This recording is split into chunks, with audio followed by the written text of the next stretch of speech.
गांव सोनपुर के बीचों बीच एक पुराना बरगद का पेड़ था। उसी के नीचे हर शाम गांव में पोलहर रोज की तरह गांव के बड़े बूढ़े बैठे थे।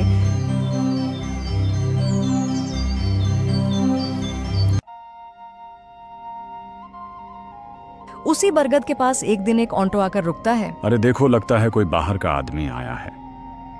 अरे ये तो केशव है, हरिराम का छोरा। केशव 5 साल बाद शहर से लौटा था।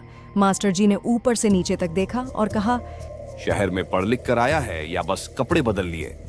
केशव मुस्कुराया और कहा, पढ़ाई भी की है मास्टर जी, और काम भी। अब गांव में कुछ नया करूंगा। फिर केशव अपने घर पहुंचता है और घर पहुंचते ही माँ की आंखें भर आईं। कितना दुबला हो गया है बेटा तू। माँ, शहर में मेहनत करनी पड़ती है, तुम मेरी चिंता छोड़ो। फिर पिता हरिराम ने कहा, ठीक है बेटा, तू आ गया। अब तू कम से कम खेत में काम तो कर पाएगा। फिर केशव ने धीरे से कहा, नहीं बाबूजी, मैं गांव में मिठाई की दुकान खोलना चाहता हूँ, लेकिन आम मिठाई नहीं, शहर वाली बेकरी। फिर पिता हरिराम चौंक गया और कहा, हमारे खानदान में कभी तवे से आगे कुछ नहीं गया और तू ओवन की बात कर रहा है। पर केशव अपनी जिद पर अड़ा रहा और दूसरे दिन केशव ने गांव में दुकान खोली, केशव बेकरी एंड स्वीट्स नाम से। गांव वाले आते, बोर्ड पढ़ते और सिर हिलाकर चले जाते।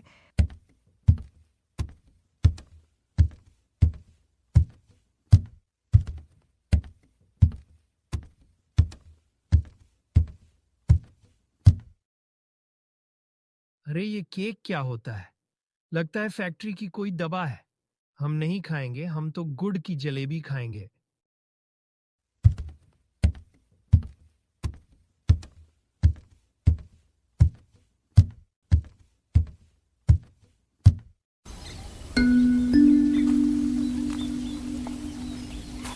पहले 2-3 दिन दुकान सूनी रहती है। चौथे दिन दोपहर को एक लाल कार आकर रुकी। उसमें से एक आदमी उतरता है, काला बैग, महंगे जूते और चेहरे पर अजीब सी शांति, और कहता है, यहाँ चॉकलेट केक मिलेगा? हाँ जी, मिल जाएगा। फिर केशव ने उसे केक दिया। आदमी ने केक खाया, आंखें बंद कीं और कहा, कमाल है, गांव में ऐसा स्वाद। फिर उसने 500 का नोट दिया और बोला, ये रख लो, कल फिर आऊंगा। शाम होते होते गांव में चर्चा शुरू हो गई।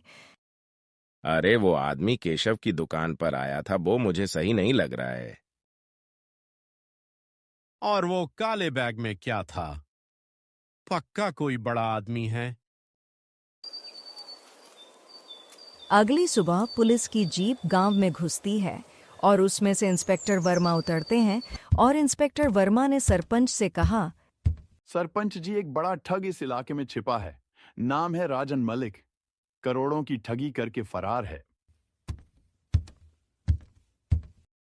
इतनी बात कहकर इंस्पेक्टर वर्मा चले जाते हैं।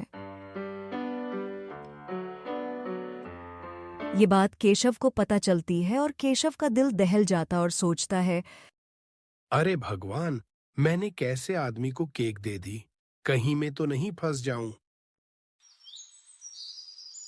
शाम को वही आदमी फिर आया और इस बार उसने धीरे से कहा, केशव, मुझे तुम्हारी मदद चाहिए। कैसी मदद? 2 दिन के लिए छुपने की जगह दे दो, बदले में 2 लाख रुपए दूंगा। अरे तुम तो एक क्रिमिनल हो।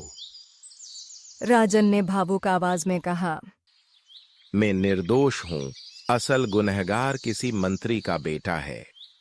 दूसरे दिन सुबह गांव में पुलिस आ गई और केशव के घर के सामने से आवाज मारती है, राजन मालिक बाहर आओ, नहीं तो हम अंदर आते हैं। उसने राजन को घर के पीछे बने पुराने गोदाम में छुपा दिया। राजन मालिक पुलिस को चकमा देकर भाग जाता है, लेकिन पुलिस को केशव के कमरे से वही काला बैग मिला। सबूत पूरे थे।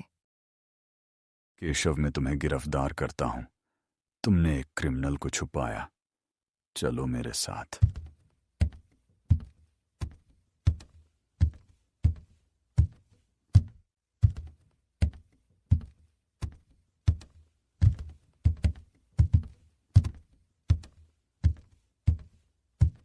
पुलिस केशव को पकड़कर ले जा रही होती है। उतने में केशव के पिताजी हरिराम आ जाते हैं और कहते हैं, मैंने कहा था अजनबी पर भरोसा मत कर। देख लिया ना अजनबी पर भरोसा करके। बरगद के नीचे आज भी दुकान है, लेकिन शटर बंद है और उस पर लिखा है, विश्वास सोच समझ कर करें। इस कहानी से ये सीख मिलती है, किसी अजनबी पर भरोसा ना करें, और जो आदमी बहुत जल्दी बहुत कुछ देने का वादा करे, वह अक्सर आपकी सबसे कीमती चीज़, आपकी सादगी, चुरा रहा होता है। ये कहानी सही लगी तो वीडियो लाइक और चैनल को सब्सक्राइब करें, ताकि हम जो वीडियो डालें आप तक सबसे पहले पहुंचे। और कमेंट में बताओ वीडियो कैसी लगी।